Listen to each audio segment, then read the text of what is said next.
What's up, YouTube world? It's your boy Halucha Lucha, aka Matthew J. Brownlee. And first of all, your boy got a haircut.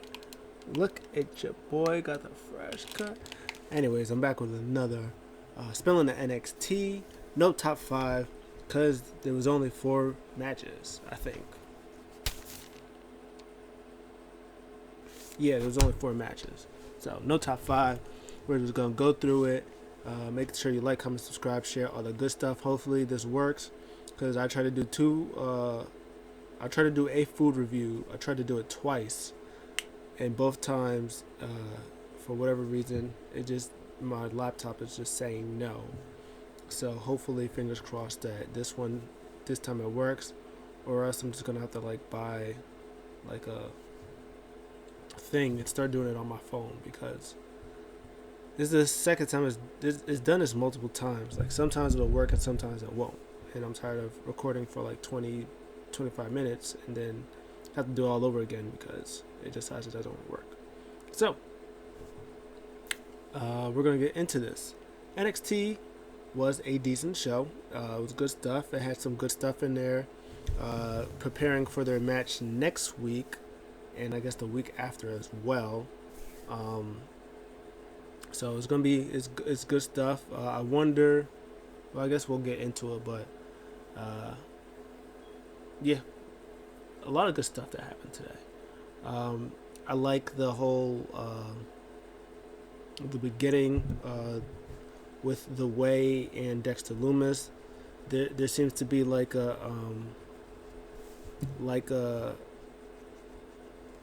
Dexter Lumis is becoming this misunderstood character on the inside. So they have the match, and it's a decent match. It's a decent match between Dexter Lumis and Johnny Gargano. There was a couple of times where they would tell Austin Theory to do something, whether it was try to attack him or get a chair and hit him with a chair, but Austin Theory won't do it. And then a weird thing with Indy Hartwell, who just looked at him and was like, "Ooh, hi, how you doing?" And come to find out that she thinks he's cute and he thinks he's misunderstood and stuff like that. And they're just going crazy.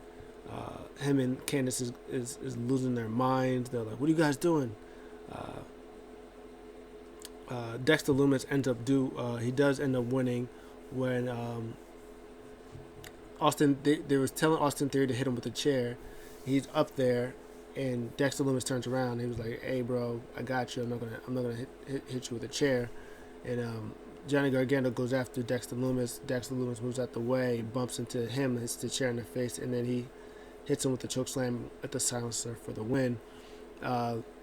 Funny part during this match was when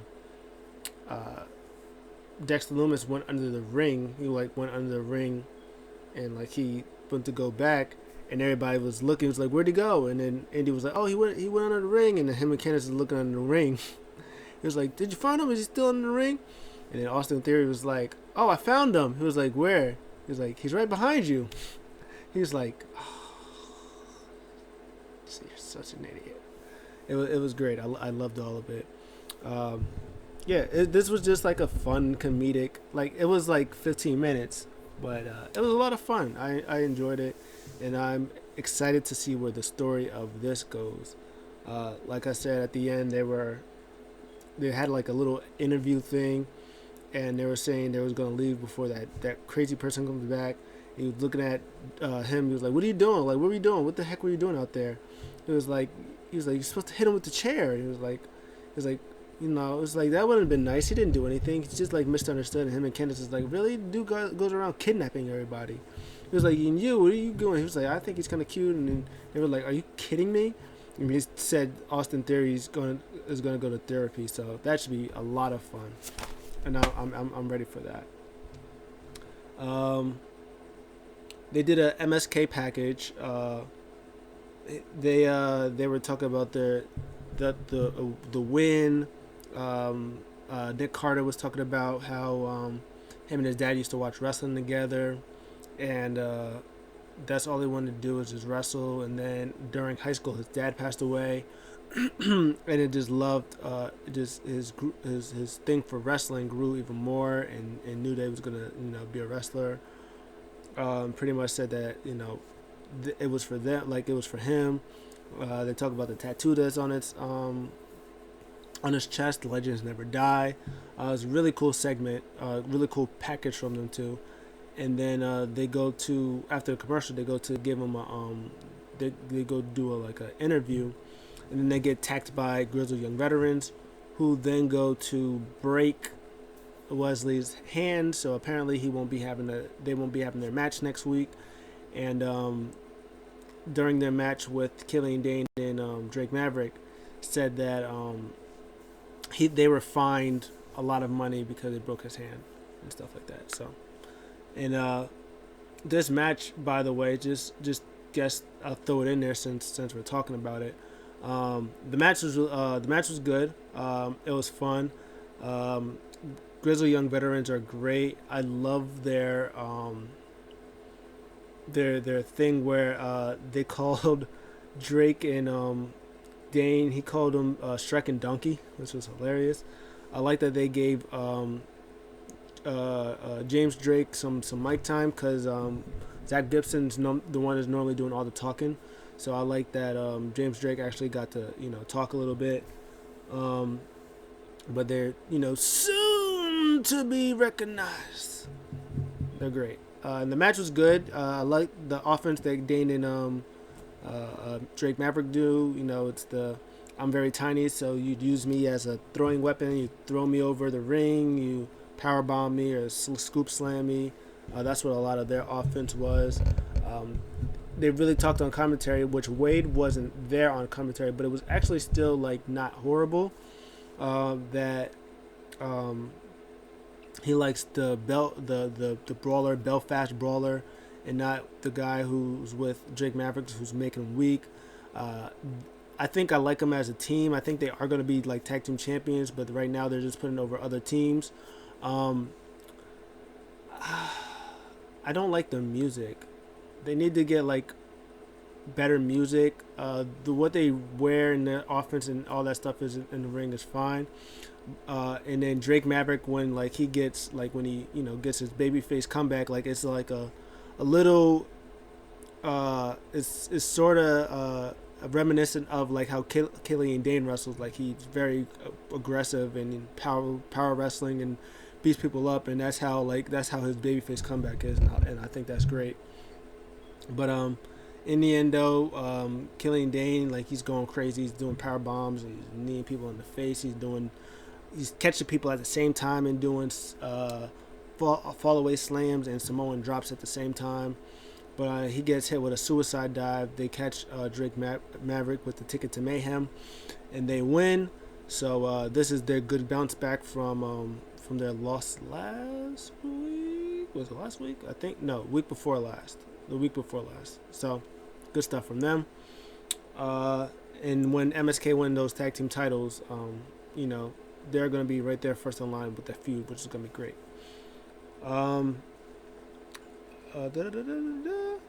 I love this whole thing with Malcolm Bivens.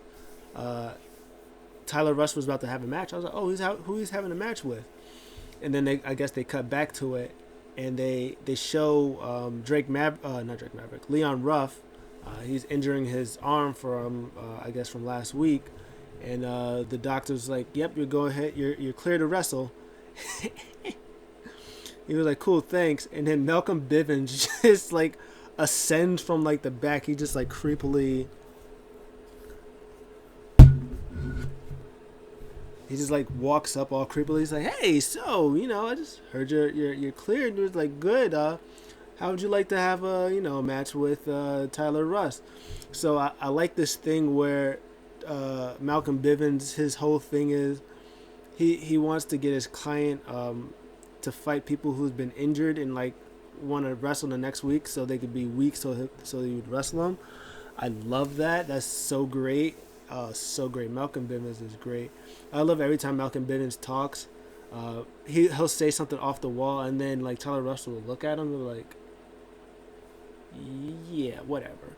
So that was all fantastic, and then Leon Ruff comes out, and from out of nowhere, boom! Swerve Scott puts the boots to, like, kicks him off the apron, slams him, tosses him on the table. Pretty much said, "I'm tired of you getting these opportunities that you don't deserve. I deserve an opportunity to wrestle, but I'm not. Instead, you're the one that's getting all these opportunities."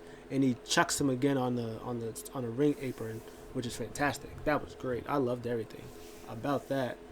That was good stuff. And then Malcolm Bivens was like raising his hand like he like Tyler Russell won. That was all. Everything about that segment was great. Um, I would love another. I don't know if they're gonna do this for a takeover. I don't know if they're doing a takeover before WrestleMania or after WrestleMania, the weekend of WrestleMania. But I would love to. I would love to see a Leon Ruff versus Swerve Scott. I love it, and hopefully this will bring Leon Ruff in the cruiserweight division. Hopefully they're gonna have Tyler Russ go in the cruiserweight division. Well, stay in the cruiserweight division. Maybe Kushida will be in the cruiserweight division and really help this division, especially from what happened with Escobar and Karrion Kross. The match they had really was probably both of their best matches throughout the whole show. Um, William Regal kept going outside. Was like, "Have you seen? Have you seen Escobar?" I was like, "No, he hasn't arrived yet. I need Escobar when he's there. Let me know. I'll be in the office." A couple of segments and stuff go by. He comes back out again. He was like, "Have you seen him? Has he been here yet?" It was like, "No." And then like a weird random Finn Balor was like on the outside, like he was like walking. So he was there, and then they cut back in for the last time, and then the car came out, and Escobar, well, he was still in the car. Joaquin Wild and Raul Mendoza, was out there. Came back, they started the street fight from outside the parking lot, which was a cool start. They were It was good. It was like a little weird. There's like this one bit that was inside. It was weird because well, there was the spot where I think they were in like somewhere, like in backstage, like on a truck, something like that. And Escobar went to go inside, like went inside the truck, and Cross like put his hands in. He was about to go in, and then he like threw his hands down, like he like threw the crate down, like crushed his hands. He went in there, they're starting to beat. He was beating each other up. They were throwing each other on the thing, and then he went in the van, and then he tried to go in there, and he locked the door, and then he like grabbed like an axe instead of like breaking the glass, the window to get in there. He just like started hitting, like beating up the car, which was weird. Was a weird thing, and then they was going at each other, and then Joaquin Wild and Raul Mendoza, they got in it. They got in there early before they took him out, like long darted him, and then they got him. They dragged him inside the thing, and then Escobar was like, "All right, let's go. Let's bring him in there." They went in there, and then he turned around, and then he already had both of them. And he long darted both of them through the plexiglass from the thing. That was great. Raul Mendoza looked, not Raul Mendoza. Santos Escobar looked really good. He was taking him out. Scarlett was out there. Oh, just looking so beautiful. She's so gorgeous. Woo! Looking great. Came out of nowhere. Escobar was destroying the back, was destroying the shoulders, the hands. He took like the steel, like the chair, rammed it on the post on Cross. Cross was hitting some good Saito suplexes. He hit one on I think Escobar on the announce, like he was on the steel steps, and then did it on the announce table. That was cool. Power bombs. This was a really good match. It made Cross look good. But I wonder what's gonna happen like when they have like another actual, well, not them, but like when he has like another actual long match that doesn't involve street fights, like when he has an actual wrestling match, because he just got to do whatever he wants. Just got to chuck people, suplexes and stuff like that. And, Escobar looked like $1 million, and Cross looked good too. But like with all the smoke and mirrors, can cross handle like wrestling and stuff like that. But we'll see. He hits his Saito suplex thing on Escobar, and he finishes with the like a clubbing blow to the back of the neck. He needs to just use the cross jacket again. That move was way better. I don't know why he doesn't use that anymore, but he won. Good match. I liked it. Good stuff. What else is good stuff is Cameron Grimes. Oh, Cameron Grimes is just the greatest person ever. Oh, he's so great. So throughout the show, he was looking at a video of pretty much Ted DiBiase, $1 Million Man. He asked the kid, he was looking at the part where he asked the kid, he was like, hey, think you dribble his ball, I'll give you like $10,000 or whatever like that. And Cameron Grimes was like, Ted DiBiase, you think you could outsmart me? You think you better than me? Ha! I could do that too. All right, let's go. And then he asked like a random person, was like, hey, $10,000, $1,000 each bounce you get. You dribble the ball like 10 times. And he was like the Ted DiBiase thing, like that one. He was like, yeah, just do it. So he did it. So he bounced. He was like 1, 2, 3, 4, 5, 6, 7, 8, 9, 10. So he passes it, give it to him. He's like, yeah, he was like, hey, how'd you do that? He was like, yeah, that's why Ted DiBiase kicks the ball at the end of the thing. He was like, maybe I should have watched the rest of that video. So then comes back again. He's like, all right, Ted DiBiase, you think you outsmarted me? You think you're better than Cameron Grimes? He's like, I didn't watch the rest of that video, and I could do it better than you. So he's walking with the ball, and he's sitting down. He sees these three people, and he looks at one of them, the guy, like the big guy. He was like, nah, not you. This one right there. See if you can pass the ball. And I swear, maybe I was wrong about who the person was, but I thought it was Lisa Leslie. When I first saw her, I was like, is that Lisa Leslie? It might be. I might be wrong. I might be a brother, but me and my WNBA is not the best. But look, I thought it was Lisa Leslie. And then he was like, you can't bounce the ball. I got something for you. And then he looks down with the money, and then he looks up. He sees how tall she is. He's like, oh, you're tall. Well, it's okay. You're not going to get through. Cameron Grimes. So she does it, and then she bounces it. She was like, 1, 2, and he tries to, take the ball from her, and, she crosses him over. Whoop, skirt. And then not only does he do it, he's like, thank you. Give me my money. And then they leave. She's like, Ted DiBiase, you think you're smarter, but you can't outsmart Cameron Grimes. I was like, I'll get you next time. And then he does it the third time. And he was like, and everybody kept saying, like, the TBS, they was like, yes, just bounce the ball. So he did it to the last guy. And then the guy, like, bounced it maybe twice. Cameron Grimes just punches him in the face. He's like, gotcha, can't beat me. And then he just throws the money in the air anyway. And so the money's already there near him. It was great. Oh, that segment was the best segment in the world. Oh, it was great. I loved everything about that. That was probably my favorite thing of the whole show. And after that, the final match, which was not really a match, but there's actually 2 matches. There's 2 more matches. I lied. Oh, there was 5 matches. 1, 2, 3, 4. Oh, there was 5 matches. I lied. The 4th match, which I actually just really forgot about, I ain't even gonna hold you, was Io Shirai versus the new girl, Starks. I don't remember her first name. This match was fun. It was good. This was pretty much just a showcase for Starks that will probably lead to, like, some years down the road when she's, like, really good. They're going to do a documentary on her, and they're going to be like, oh, that was my first match, the first big test. They're going to talk about how she gave it her all and her heart, and then, she ended up falling short, but look at me now, and stuff like that. Starks is, she's good. She's showing off what she can do. Obviously, Io Shirai, so she can make anybody look good. And just, some years some years later, some years down the line, she's gonna get better. She's gonna improve, and she's gonna be the probably NXT Women's Champion, maybe, or Tag Team Champion, or something like that. But she's gonna be good. But she's just being developed. There was one little spot that she messed up.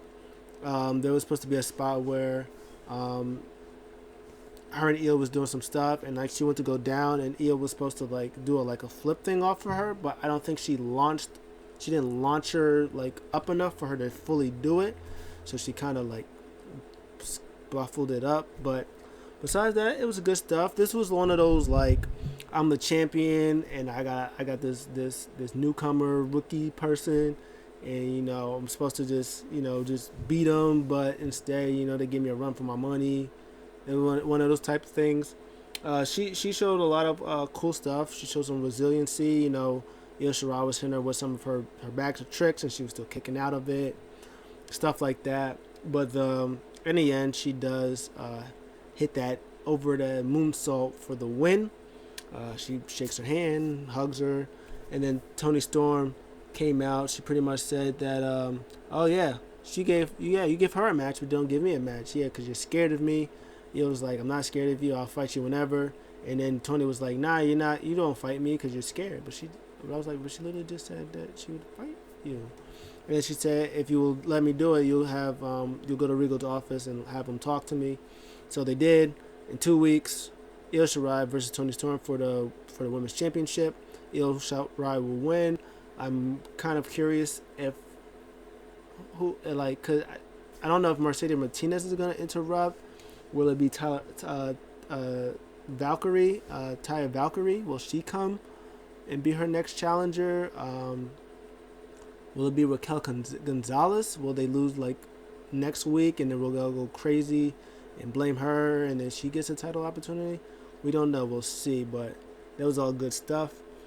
And then the final match that I liked, which wasn't really a match, it was Xia Li versus Kacey Catanzaro. I like this because Kacey has come a long way with her wrestling. Like, she was just like very, very much athletic and doing a whole bunch of athletic stuff. And this was fun. She got to show off for like a lot of her somersaults and twisty turny things. And in the end though, Xia Li, she catches her on the outside. She like throws her on the steps, and then her arms on the steel steps, and then she just like stomps on it. And since Kaden's like really flexible and bendy, it looked like it really hurt.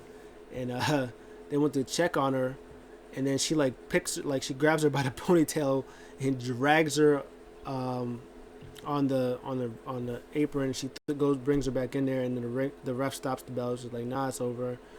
And Kaden goes after the lady. She's like, what are you doing? Blah blah blah. And Boa's like trying to protect her from going out there, and she goes back in there because she gets up, and then Xia Li kicks her in the head, and then she tells Kaden that she's next. Fire. And then finally the big main event, which wasn't even a match. I lied. Sorry. LA Knight, did a promo. He pretty much just said that he's going to come and debut on his time, whenever his time is. It could be next week, it could be a couple of weeks from now, it could be next month from now. He said it doesn't matter because every champion be on notice. When I'm there, I'm coming for you, in a nutshell. And then Adam Cole came out, still shocking the system, pretty much apologized that what he was going to do. He said he was going to explain his actions, but he said after what he saw, the video, he said he just couldn't do it. He's like, I just feel so sick to my stomach. Tell Kyle he's sorry. He said, it's my fault that you're not here. I wish I could tell you face to face, but I'm sorry. All these crocodile tears. And Roderick Strong comes out. He was like, bro, you're lying, BS. You're supposed to be a family. We was like dominant. We were like, we had each other's back no matter what, thick and thin. It was like, you went in there, you betrayed us. It was like, you're my brother. I was like, I don't know what's going on.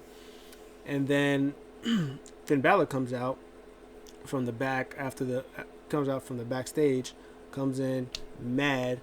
Roddy tries to go after, tries to like calm him down. Finn Balor just like pushes him out the way. Like he didn't like attack. He just like pushes him out the way. Goes straight after Cole. Starts beating him up and stuff like that. And then Roddy's like, goes after Balor. Well, he like grabs Balor and they like tumble outside the ring. And Finn Balor like beats on Roddy. And then Adam Cole goes out there to protect him. Takes him out. Boom, super kick to Balor. And then he goes in there with Roddy, and like kind of apologizes. He's like, I'm sorry. He was like, work this out. He was like, love you, blah, blah, blah.